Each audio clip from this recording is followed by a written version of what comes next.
Vitamins की बात करेंगे। किसकी बात करेंगे? विटामिन्स की बात करेंगे। ठीक है नहीं? ठीक है, ये ध्यान रखना। और यहाँ से आप जानते ही हैं कि एक क्वेश्चन यहाँ से आता ही आता है हर एग्जाम में। ठीक है नहीं? ठीक है, हर एग्जाम में यहाँ से एक क्वेश्चन आपको पूछने को मिलेगा ही मिलेगा।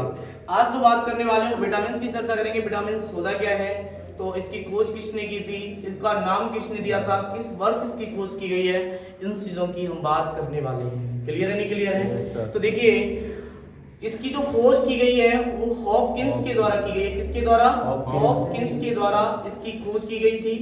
किस सन में? 1912 में।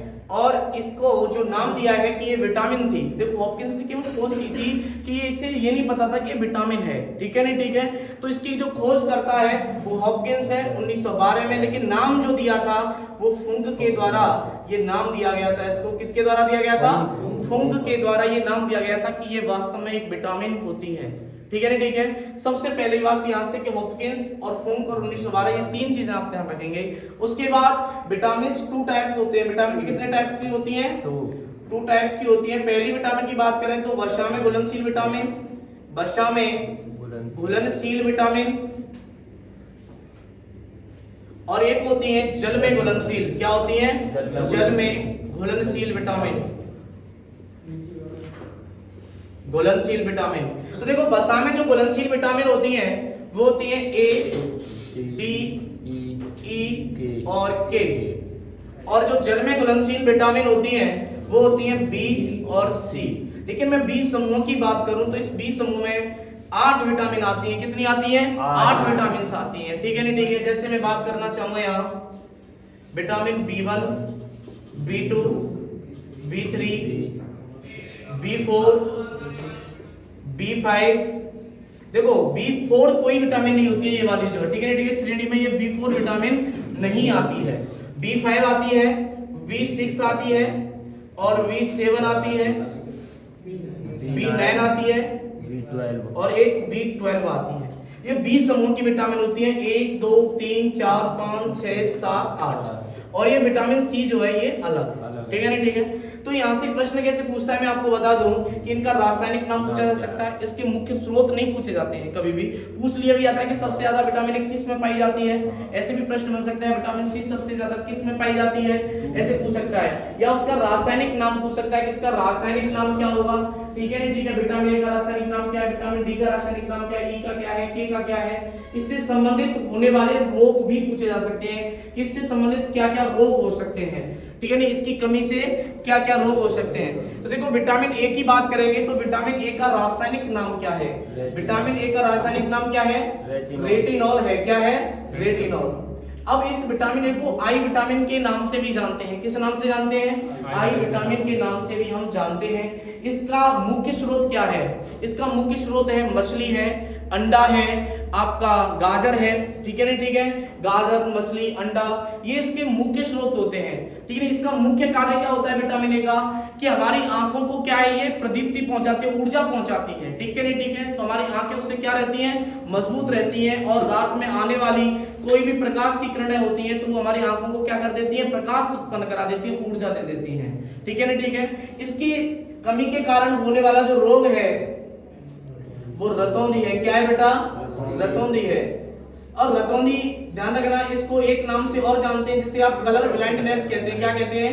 कलर ब्लाइंडनेस, जिसे आप कलर विजन भी कहते हैं। ठीक है नहीं? ठीक है बेटा, क्या कहते हैं? Colour vision. जैसे आपका मेडिकल होता है, आपने वहां देखा होगा कि बच्चों के बहुत सारे कलर विजन कहते हैं, कलर विजन इसकी आंखों में, तो उसे क्या कहते हैं? रतौंधी कहते हैं। ठीक है, आंखों की धुंधता कह सकते हैं। क्या कह सकते हैं? आंखों की धुंधता कह सकते हैं। इसकी कमी से एक और रोग होता है, इसका नाम है जीरोफ्थैलेमिया। क्या है? जीरोफ्थैलेमिया। थैलेमिया, इसकी कमी से होने वाला रोग है जीरोफ्थैलेमिया। ध्यान रखना, विटामिन ए की कमी से पूछा जाएगा पेपर में। विटामिन ए की कमी से होने वाला रोग क्या है? रतौंधी भी आ सकता है या जीरोफ्थैलेमिया भी आ सकता है। इन दोनों में से कोई भी एक आ सकता है, पहली बात। दूसरी बात करें तो विटामिन डी का रासायनिक नाम क्या है? विटामिन डी को किस नाम से जानते हैं? विटामिन डी को धूप का विटामिन या सनशाइन विटामिन के नाम से हम जानते हैं। किस नाम से? धूप का विटामिन या सनशाइन विटामिन के नाम से हम जानते हैं। और इसका रासायनिक नाम है कैल्सीफेरॉल या आर्गे कैल्सीफेरॉल। कैल्सीफेरॉल या आर्गे कैल्सीफेरॉल इसका रासायनिक नाम होता है। कैल्सीफेरॉल इसका क्या होता है बेटा? ये रासायनिक नाम होता है। क्या होता है? रासायनिक नाम होता है। इसकी कमी से होने वाला जो रोग है वो होता है रिकेट्स। क्या होता है? रिकेट्स।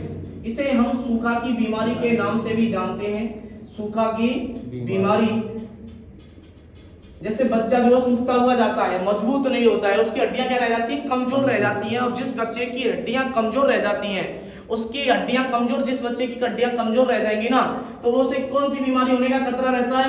रिकेट्स, सूखा की बीमारी होने का खतरा ज्यादा रहता है। वयस्क अवस्था में यही रोग बढ़कर क्या किस नाम से जाना जाता है? ऑस्ट्रियो-मलेशिया के नाम से जाना जाता है। ऑस्ट्रियो-मलेशिया के नाम से जाना जाता है। यही रोग आगे चलकर वयस्क अवस्था में, किस अवस्था में? वयस्क अवस्था में। ठीक है नहीं? ठीक है। विटामिन डी की ये बात रही। विटामिन ई की बात करें तो विटामिन ई का जो रासायनिक नाम है, विटामिन ई का रासायनिक नाम क्या है? टोकोफेरॉल। क्या बेटा? टोकोफेरॉल। इसका रासायनिक नाम होता है टोकोफेरॉल। लेकिन मैं आपको बता दूं, टोकोफेरॉल की कमी से या विटामिन ई की कमी से होने वाला जो रोग है वो नपुंसकता है। ठीक है नहीं? ठीक है। क्या है? नपुंसकता है। अब एक छोटी सी बात है कि विटामिन ई को किस नाम से जाना जाता है? या तो फर्टिलिटी विटामिन या ब्यूटी विटामिन या सुंदरता का विटामिन। इन तीन नामों से हम इसे जानते हैं। एक तो फर्टिलिटी विटामिन, सुंदरता का विटामिन या ब्यूटी विटामिन के नाम से हम इसे जानते हैं। किसको? विटामिन ई को। आपने देखा होगा कि नीम की जो पत्तियां टाइप का सा कलर होता है, ग्रीन ग्रीन कलर का, एक विटामिन ई के कैप्सूल्स भी आते हैं चेहरे पर लगाने के लिए, चेहरे पर ब्यूटी लाने के लिए, समझ रहे हो, सुंदरता लाने के लिए विटामिन ई के क्या होते हैं? कैप्सूल्स भी आते हैं। तो इसकी कमी से होने वाला रोग क्या है? नपुंसकता। क्या है? नपुंसकता इसकी कमी से होने वाला रोग है। इसकी सर्वाधिक जो मात्रा है, स्रोत है इसका, वो है गेहूं एंड चावल के जो छिलके होते हैं, चावल के छिलके कह सकते हैं। जैसे कि आपको पता है कि जो आपकी माताजी आटा छानती होंगी ना, तो उसमें से जो भूसी निकल जाती है उसमें सबसे ज्यादा विटामिन ई की मात्रा रहती है। ध्यान रखना, जो भूसी होती है उसमें सबसे ज्यादा विटामिन ई की मात्रा पाई जाती है। क्लियर है नहीं? क्लियर है। ये विटामिन ई हो गया। विटामिन के की बात करें तो विटामिन के का जो रासायनिक नाम है वो है क्या?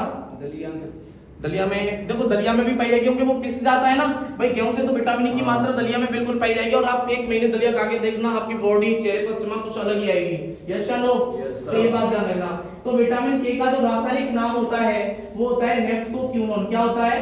नेफ्टोक्विनोन। क्या होता है बेटा? नेफ्टोक्विनोन होता है। इसका रासायनिक नाम नेफ्टोक्विनोन होता है। अब इससे होने वाली जो बीमारी है वो ब्रेन हेमरेज होता है। क्या होता है? ब्रेन हेमरेज हो जाता है। कभी कभी आपने देखा होगा कोई इंसान तेज स्पीडली बोल रहा है तो उसकी माइंड की नस बढ़ जाती है और अंदर ही अंदर ब्लड बहने लग जाता है। और शुद्ध रक्त जब गलत रक्त से, मतलब शुद्ध रक्त और खराब रक्त की जब क्रियाएं आपस में होने लग जाती हैं तो क्या है? व्यक्ति की मृत्यु हो जाती है। क्योंकि आप जानते हैं कि ब्लड में से जैसे आपकी उंगली कट जाती है तो बाहर जो निकलेगा वो रक्त जो निकलता है वो खराब रक्त निकलता है। और पहले तो शुद्ध रक्त एक साथ निकलेगा, जैसे धीरे धीरे थोड़ा थोड़ा निकलेगा नहीं तो वो क्या होता है? खराब रक्त हो जाता है। जैसे आपकी फुंसी हो जाती है तो आप उसमें से निकालते नहीं निकालते तो खराब रक्त निकलता है। ठीक है? पहले तो मांस टाइप का सा निकलेगा, ठीक है? ठीक है। फिर थोड़ा सा और मस्केंगे ना तो आपको क्या निकलेगा? थोड़ा सा ब्लड निकलता है। वो क्या होता है? खराब रक्त होता है। अगर आपने वो रक्त नहीं निकाला तो फिर दोबारा से उस फुंसी का होना दोबारा से खतरा बना रहता है कि ये फुंसी कहीं दोबारा ना हो जाए। समझ रहे हो? नहीं समझ रहे हो? तो वही चीजें होती हैं। तो जैसे आप कोई व्यक्ति गिर गया, सिर में चोट लग जाती है और पता चलता है कि इसकी तो कहीं चोट भी नहीं आई, ये मर कैसे गया, तो वही होता है ब्रेन हेमरेज। ठीक है नहीं? ठीक है। तो इसकी नेफ्टोक्विनोन होता है विटामिन के का रासायनिक नाम। इसकी कमी से होने वाला रोग ब्रेन हेमरेज होता है। क्लियर है? क्लियर है। अब एक छोटी सी बात बता दूं मैं आपको, बहुत से लोग जो है किसी किताब में भी लिखा गया है कि हीमोफीलिया नामक रोग विटामिन के कमी से होता है। लेकिन मैं आपको बता दूं कि जो हीमोफीलिया होता है ना, ये कोई रोग होता ही नहीं है।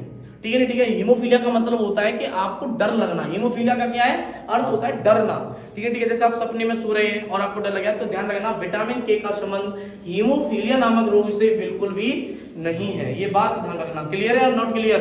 तो विटामिन के से हीमोफीलिया नामक रोग का कोई भी संबंध नहीं है। क्लियर? तो ये विटामिन के, ये तो बात हुई बसा